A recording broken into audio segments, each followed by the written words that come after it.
Así suena una versión corta de las últimas 24 horas en el planeta Tierra. La conversación del mundo, aquí, en el Brief, con @elCheArturo.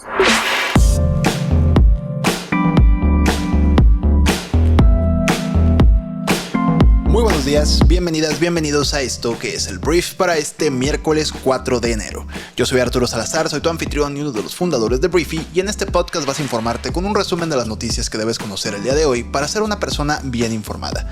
Muchísimas gracias por estar aquí. Hoy me siento mucho mejor, ya después de toda esta enfermedad. Todavía ayer estaba un poquito atontado por el medicamento, hoy me siento de maravilla. Y por cierto, estoy grabando esto en vivo en Twitch. Lo estoy haciendo a través de Twitch meramente por el tema de la facilidad para descargarlo. Pero si tú eres una persona que use esta red social o que usa esta plataforma, todas las tardes puedes ver esta grabación en vivo y podemos incluso interactuar. Pero te digo, todavía no lo había hecho público porque también el canal de YouTube es todavía muy chiquito. Pero si tienes Twitch, síguenos como el Brief tal cual, y ahí podemos también estar un poquito en contacto. Entonces, muchísimas gracias por estar aquí y vamos a comenzar con esto que es el Brief. Vamos a arrancar hablando del presidente Andrés Manuel López Obrador, el presidente de México, porque ayer hubo comentarios del presidente de México con respecto a la nueva presidenta ministra más bien de la Suprema Corte de Justicia de la Nación, la señora Norma Piña. Y muy interesante la manera en la que el presidente de México le dio la vuelta a la situación a la hora de que no quedó la candidata que pues a él le gustaba o le gustaría que hubiera quedado, que era Yasmín Esquivel, la ministra que pues se le está acusando de haber plagiado su tesis y que a partir de ahí como que se le desbarrancó toda la posibilidad, si es que en alguna ocasión tuvo posibilidades. Pero mira, el presidente de México afirmó que la elección de Norma Piña como la presidenta de la Suprema Corte de Justicia demuestra que este máximo tribunal es autónomo e independiente, y criticó de hecho un poquito que la ministra pues siempre vota en contra de las iniciativas de la Cuarta Transformación. Bien interesante como Andrés Manuel dijo, como perdimos, o como no perdimos, no voy a ser así de amarillista, como perdió la candidata que era afín a mí, porque Andrés Manuel lo dijo. He hablado días acerca de cómo Andrés Manuel hablaba de que la ministra Yasmín Esquivel apoyaba el movimiento de la transformación, etc. Como no ganó esa persona, lo que él dijo es, como no ganó la que yo quería que ganara, entonces esto demuestra que en nuestro país se vive una independencia de poderes como nunca antes en la historia. Y de hecho tal cual lo dijo. Dijo tal cual que ya no sucede lo que antes sucedía, que estaba la subordinación del Poder Judicial a las órdenes del Ejecutivo, y pues que esto demostraba que eran tiempos inmejorables o que esto no pasaba anteriormente. Entonces, bueno, López Obrador dijo al final que espera una relación respetuosa con la ministra Norma Piña como presidenta de la Suprema Corte de Justicia, y que pues de alguna forma espera, o más bien no espera, que se vaya a hacer, por ejemplo, una reforma al Poder Judicial que la está empujando AMLO, y que al parecer él ya dijo no se va a poder con esta ministra, como que no está muy de acuerdo con lo que se estaba proponiendo. Y también anunció o dijo que pues ella, Norma Piña, ni el Poder Judicial eran capaces de frenar a la Cuarta Transformación, porque ya habían pasado algunas reformas, como lo es tal vez el tema de la Guardia Nacional, la revocación de mandato, quitar el fuero al presidente. Pero sí tendríamos que ver qué va a suceder con el tema del plan B de la reforma electoral, que podría provocar que esto se termine debatiendo en la Suprema Corte de Justicia. Este plan B que le quita mucho presupuesto y diferentes capacidades al INE, que en teoría hace más vulnerable las elecciones de nuestro país por tener menos capacidades del INE de operarlas correctamente. Ese punto se podría llegar hasta la última instancia en nuestro país, que es la Suprema Corte, y yo creo que ahí podría haber un debate que podría hacer que una de las reformas de la 4T termine por no pasar. Por lo pronto, pues lo que dice Andrés Manuel es respeto a la presidenta ministra, y pues espera que todo salga bien para su causa. Pero yo sí creo que Norma Piña será una piedra en el zapato para el gobierno de Andrés Manuel López Obrador. Ahora vamos a hablar de otra persona que tiene una larga historia ya en nuestro país, que es el señor Emilio Lozoya. Emilio Lozoya fue director de Pemex durante el mandato de Enrique Peña Nieto y actualmente está en prisión. Acusado de varias cosas, pero de lo que vamos a hablar el día de hoy es del caso Agronitrogenados. Déjame te lo cuento un poquito a detalle. Agronitrogenados se le está acusando a Emilio Lozoya de haber vendido una planta chatarra a un sobreprecio. Digamos que tienes un carro que vale 100,000 pesos, pero lo vendes a 1,000,000 de pesos. Y ese excedente, pues de repente ya no lo tienes, se perdió. Y el tema aquí es que se le está acusando de, pues precisamente, desviación de recursos a Emilio Lozoya. ¿Qué ocurre? Cuando se deporta a Emilio, que estaba en Europa, digamos que el gobierno de Andrés Manuel López Obrador estaba emocionado porque Emilio Lozoya podía ser una persona que estuviera como dispuesta a hablar del sexenio de Peña y de todos los presuntos abusos y desviaciones de recursos, lo cual le iban a dar, además de ciertas capturas y ciertas caídas de alto perfil en temas de delincuencia, de cuello blanco. Además de eso, iban a darle muchísimo discurso, como el que ya conocemos del presidente de México, para hablar del periodo neoliberal, de la corrupción de antes, pero no salió para nada como les hubiera gustado. Emilio Lozoya en un inicio estaba dando o siguiendo este proceso en libertad y pues se le sorprendió y fue fotografiado en restaurantes ahí en la Ciudad de México en zonas muy fifís, lo cual pues obviamente provocó un movimiento en el poder judicial de nuestro país y terminó siendo arrestado y bueno, ahora sí está en la cárcel. ¿Qué proceso va o por qué esto es importante el día de hoy? El día de ayer se difirió por tercera ocasión una audiencia en el caso de agronitrogenados para Emilio Lozoya. ¿Qué significa esto? Lo que va a pasar ahorita, bueno, hasta dentro de 30 días, porque se supone que iba a ser ayer, el próximo 16 de febrero ya sería la última ocasión que sería una audiencia ya definitiva. En esa audiencia se van a pasar una de dos cosas. Puede pasar que Emilio Lozoya llegue a un acuerdo con nuestro país para de alguna forma pagar lo que se debe, pues, esa desviación de recursos de la que se está acusando, o que se vayan a juicio. Si no hay un acuerdo, se irían a juicio, lo cual hace que Emilio Lozoya pierda mucho el control de su propio destino y pueda acabar en prisión durante muchos años. Entonces, esto es relevante solamente por ese peso mediático que podría tener el hecho de que Emilio Lozoya salga caminando de prisión y que esto no le genere buenas relaciones públicas al gobierno, o que de plano se vayan a juicio y pues sea como todavía mucho más mediático todo esto y tenga más presión tanto Emilio como el gobierno por sí enjuiciarlo y sí procesarlo y sí mantenerlo en la cárcel. Entonces es lo que está ocurriendo con el señor Emilio Lozoya y te quería poner al tanto. Ahora vamos a hablar de noticias más del tema internacional y voy a hablar de primero Estados Unidos porque pasó algo bien interesante el día de ayer y pues bastante humillante para los republicanos que no sé si ya lo sabes, te lo conté aquí en algún momento, pero recuperaron el poder de la Cámara de Representantes en Estados Unidos, lo que equivale a la Cámara de Diputados. Antes, durante algunos años, estuvo en poder o en control de los demócratas. En estas elecciones intermedias que acaban de ocurrir, ganaron los republicanos y en teoría cada uno de los dos partidos tiene a un representante, a un speaker, a un portavoz.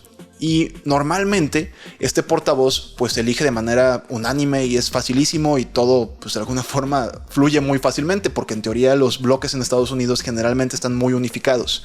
Son dos partidos gigantes, unos cuantos independientes, pero los dos partidos gigantes generalmente están bien alineados. Entonces ayer el representante Kevin McCarthy, que lo tienes aquí en imagen para los que me están viendo en YouTube, no logró ganar suficientes votos para convertirse precisamente en el presidente de la Cámara en 2 rondas de votación consecutivas. Esto pues seguramente terminará arreglándose, pero lo que es vergonzoso es que esto no había sucedido en muchísimos años. O sea, no había sucedido en muchísimos años, en un siglo de hecho, la primera vez que pasa esto, que no lograra tener una persona el apoyo suficiente de los legisladores republicanos conservadores. Y bueno, esto sucedió principalmente porque hay una serie de republicanos que son más extremistas que están ahí metiendo un arreglo de cuentas político y por eso Kevin McCarthy no logró esta mayoría todavía. Probablemente hoy lo haga, pero estaremos al pendiente. Ahora vamos a hablar de China y tenemos que hablar de cómo China está enojado. China está enojado o enojada, porque China es niña, porque diferentes países de todo el mundo, como Estados Unidos, Reino Unido, la Unión Europea, no, la Unión Europea todavía no, estoy mintiendo ahí, algunos países, pero la India también, le están aplicando a los visitantes provenientes de China ciertas reglas de confinamiento para el tema del COVID-19. Y China está molesto, piensa que esto es un tema político y amenaza precisamente con tomar represalias en contra de estos países que están poniéndole políticas más estrictas que las que muchos otros países también tienen, o que no tienen más bien en contra de sus turistas chinos o provenientes de China. Entonces, ¿qué está ocurriendo? Se ha platicado mucho de esto en este programa.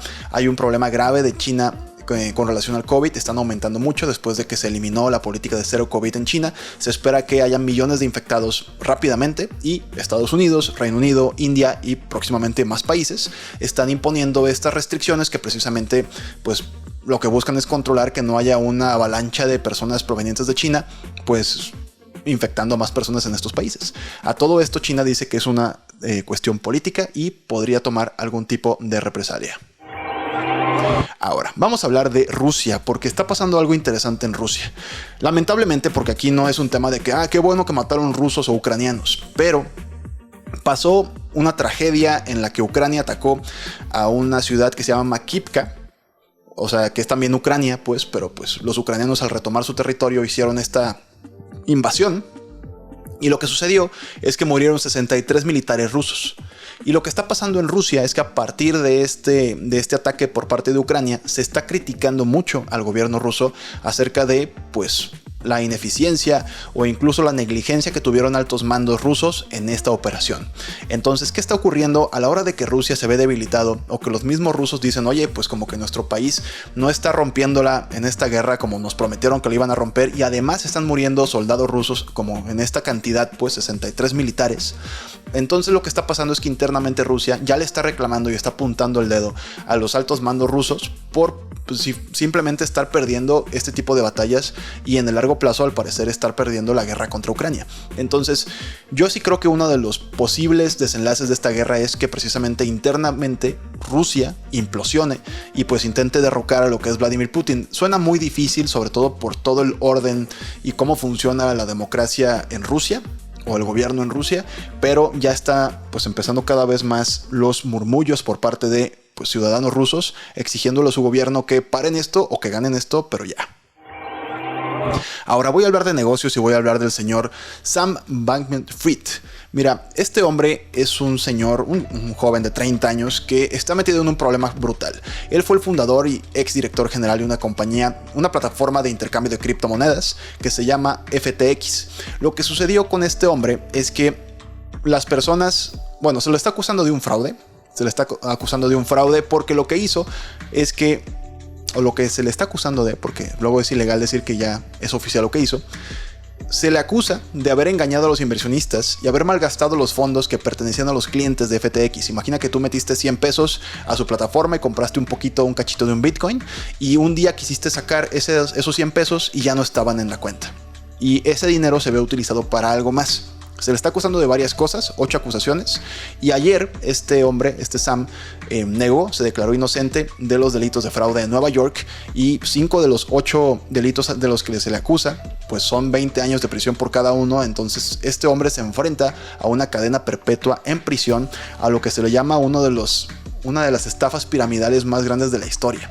Estás hablando de una estafa de $1,000 millones al menos. Entonces es lo que está pasando con Sam Bankman-Fried, que ayer, te digo, se declaró inocente, y veremos cómo se sigue desenvolviendo esto. Un caso muy mediático para el mundo del emprendimiento, de las startups, de los unicornios, porque este hombre hace 6 meses era el próximo gurú o gran modelo a seguir del mundo de los negocios, y pues de repente se cayó el castillo del cielo y pues mucha gente quedó así como que, güey, pues ¿qué pasó con nuestro ídolo? Pues ahí está, acusado de fraude en Nueva York.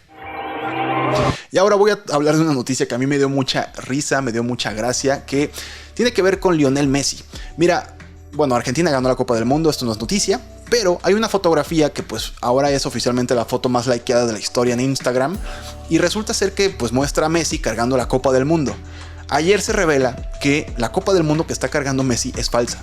Y tú podrás decir, no, pues es que sí, la FIFA seguramente resguarda la original y festejan con una falsa. No.